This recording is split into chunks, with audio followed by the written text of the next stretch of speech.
Welcome to Arjuna Government Exams Quiz. Today's current affairs. Let's begin. Arjuna सरकारी परीक्षा quiz में आपका स्वागत है। आज की करंट अफेयर्स। चलिए शुरू करते हैं। Question 1. Which Indian state recently faced opposition from various health groups over its plan to privatize 18 community health centers? हाल ही में किस भारतीय राज्य को 18 सामुदायिक स्वास्थ्य केंद्रों के निजीकरण की योजना को लेकर विभिन्न स्वास्थ्य समूहों के विरोध का सामना करना पड़ा?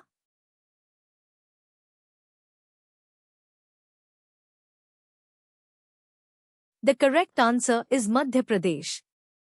Health groups in Madhya Pradesh recently opposed the state's plan to privatize 18 community health centers. सही उत्तर है मध्य प्रदेश। मध्य प्रदेश में स्वास्थ्य समूहों ने हाल ही में राज्य के 18 सामुदायिक स्वास्थ्य केंद्रों के निजीकरण की योजना का विरोध किया। Question 2. What is the most common underlying cause of ischemic heart disease, IHD? Ischemic हृदय रोग, IHD, का सबसे आम अंतर्निहित कारण क्या है?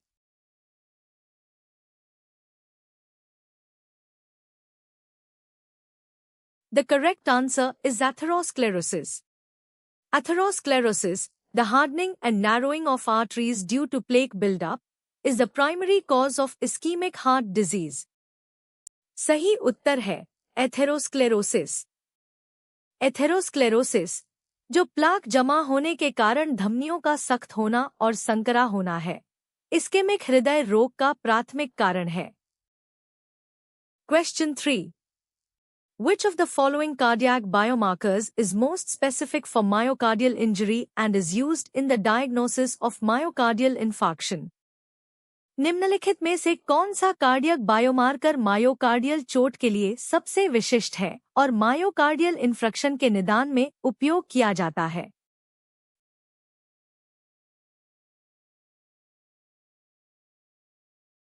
The correct answer is troponin I and T. Cardiac troponins, I and T, are highly specific and sensitive biomarkers for myocardial injury, making them crucial for diagnosing myocardial infarction. सही उत्तर है ट्रोपोनिन I और T। Cardiac troponin I और T myocardial चोट के लिए अत्यधिक विशिष्ट और संवेदनशील बायोमार्कर हैं, जो उन्हें मायोकार्डियल इन्फ्रक्शन के निदान के लिए महत्वपूर्ण बनाते हैं। Question 4. What is the immediate first-line pharmacological treatment for acute angina pectoris to relieve symptoms? तीव्र एंजाइना पेक्टोरिस के लक्षणों से राहत के लिए तत्काल पहली पंक्ति का औषधीय उपचार क्या है?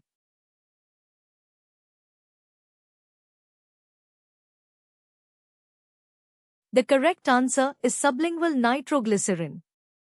Sublingual nitroglycerin is the immediate first-line treatment for acute angina as it rapidly dilates coronary arteries and reduces myocardial oxygen demand. सही उत्तर है सबलिंगुअल नाइट्रोग्लिसरीन। सबलिंगुअल नाइट्रोग्लिसरीन तीव्र एंजाइना के लिए तत्काल पहली पंक्ति का उपचार है क्योंकि यह तेजी से कोरोनरी धमनियों को फैलाता है और मायोकार्डियल ऑक्सीजन की मांग को कम करता है। Question 5.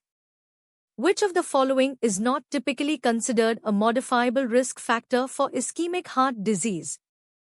निम्नलिखित में से किसे आम तौर पर इस्केमिक हृदय रोग के लिए एक परिवर्तनीय जोखिम कारक नहीं माना जाता है?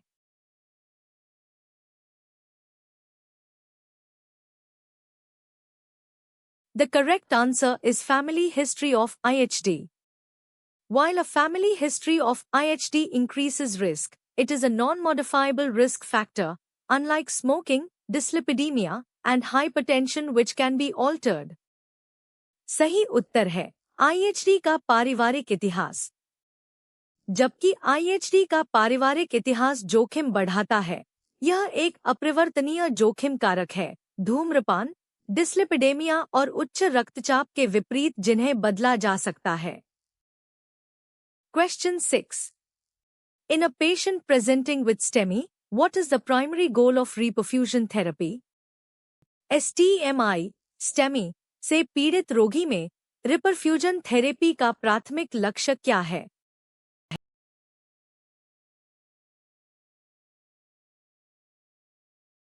The correct answer is to restore blood flow to the ischemic myocardium.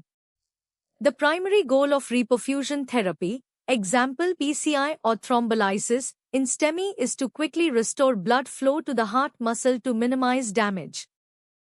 सही उत्तर है इस्केमिक मायोकार्डियम में रक्त प्रवाह बहाल करना।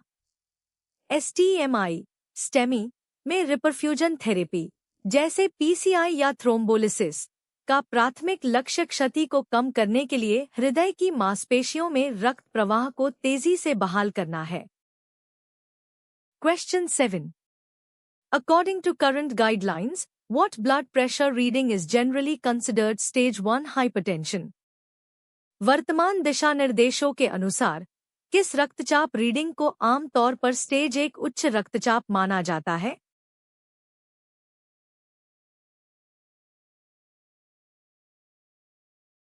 The correct answer is systolic 130 to 139 mmHg or diastolic 80 to 89 mmHg.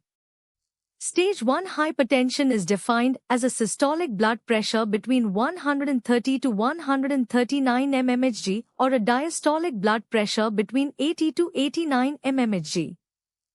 सही उत्तर है सिस्टोलिक 130 से 139 mmHg या डायस्टोलिक 80 से 89 mmHg। स्टेज 1 उच्च रक्तचाप को 130 से 139 mmHg के बीच सिस्टोलिक रक्तचाप या 80 से 89 mmHg के बीच डायस्टोलिक रक्तचाप के रूप में परिभाषित किया गया है। Question 8. Which of the following is the most common form of hypertension, accounting for 90 to 95% of cases? निम्नलिखित में से कौन सा उच्च रक्तचाप का सबसे आम रूप है जो 90 से 95% मामलों के लिए जिम्मेदार है?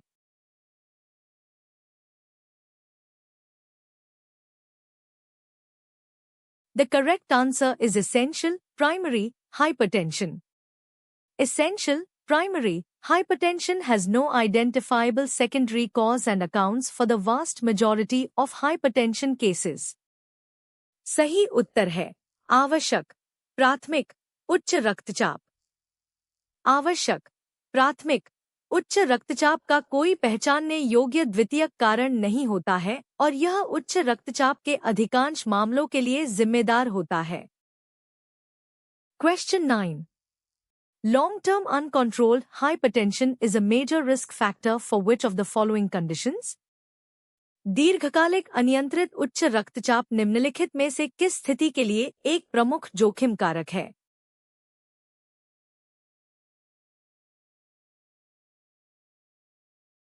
The correct answer is chronic kidney disease. Uncontrolled hypertension can damage the kidneys over time, leading to chronic kidney disease. सही उत्तर है क्रोनिक किडनी रोग। अनियंत्रित उच्च रक्तचाप समय के साथ गुर्दों को नुकसान पहुंचा सकता है, जिससे क्रोनिक किडनी रोग हो सकता है। Question 10. Which class of drugs is often recommended as a first-line treatment for uncomplicated essential hypertension, especially in patients without compelling indications for other agents?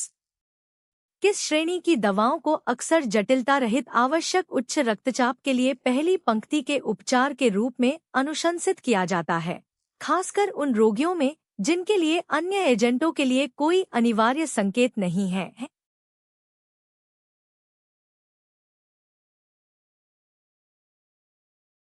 The correct answer is thiazide diuretics.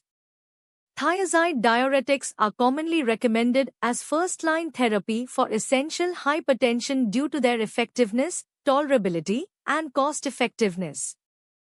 सही उत्तर है thiazide मूत्रवर्धक। Thiazide मूत्रवर्धक को उनकी प्रभावशीलता, सहनशीलता और लागत प्रभावशीलता के कारण आवश्यक उच्च रक्तचाप के लिए पहली पंक्ति की चिकित्सा के रूप में आमतौर पर अनुशंसित किया जाता है। Question 11.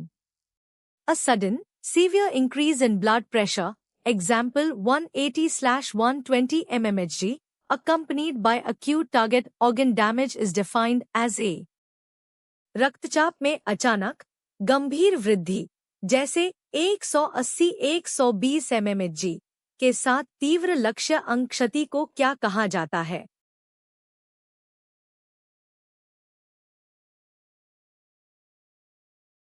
The correct answer is hypertensive emergency. A hypertensive emergency involves severe hypertension with evidence of acute or progressing target organ damage, requiring immediate blood pressure reduction. सही उत्तर है उच्च रक्तचाप का आपातकाल, हाइपरटेंसिव इमरजेंसी। उच्च रक्तचाप का आपातकाल गंभीर उच्च रक्तचाप को संदर्भित करता है, जिसमें तीव्र या प्रगतिशील लक्ष्य अंग क्षति के प्रमाण होते हैं, जिसके लिए तत्काल रक्तचाप में कमी की आवश्यकता होती है। Question 12. Acute rheumatic fever is a delayed, non-suppurative complication of infection with which microorganism? तीव्र रूमेटिक बुखार किस सूक्ष्मजीव के संक्रमण की एक विलंबित, गैरप्यूलेंट जटिलता है?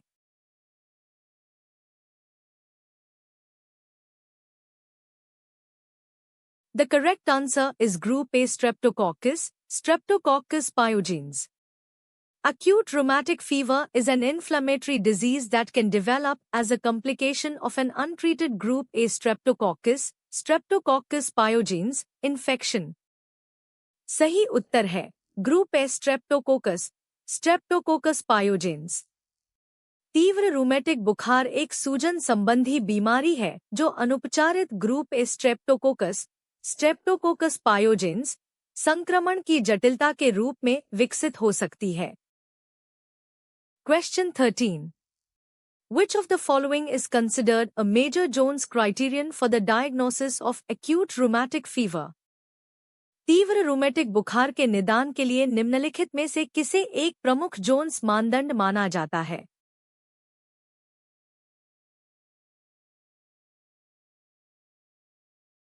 The correct answer is erythema marginatum.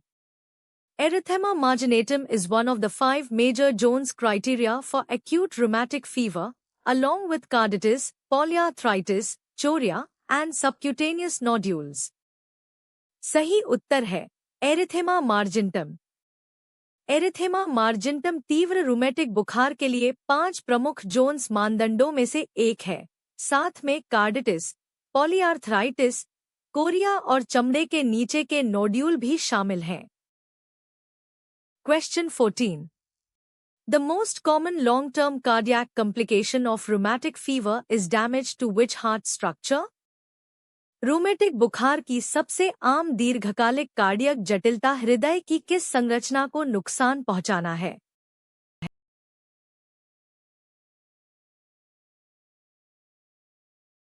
The correct answer is valves. Rheumatic heart disease, a severe complication of rheumatic fever, primarily affects the heart valves, leading to valvular stenosis or regurgitation. सही उत्तर है valve rheumatic हृदय रोग। Rheumatic बुखार की एक गंभीर जटिलता मुख्य रूप से हृदय के वाल्वों को प्रभावित करती है, जिससे वाल्वुलर स्टेनोसिस या रिगर्जिटेशन होता है। Question 15. Which heart valve is most frequently affected in rheumatic heart disease, often leading to stenosis? Rheumatic हृदय रोग में कौन सा हृदय वाल्व सबसे अधिक बार प्रभावित होता है, जिससे अक्सर स्टेनोसिस होता है?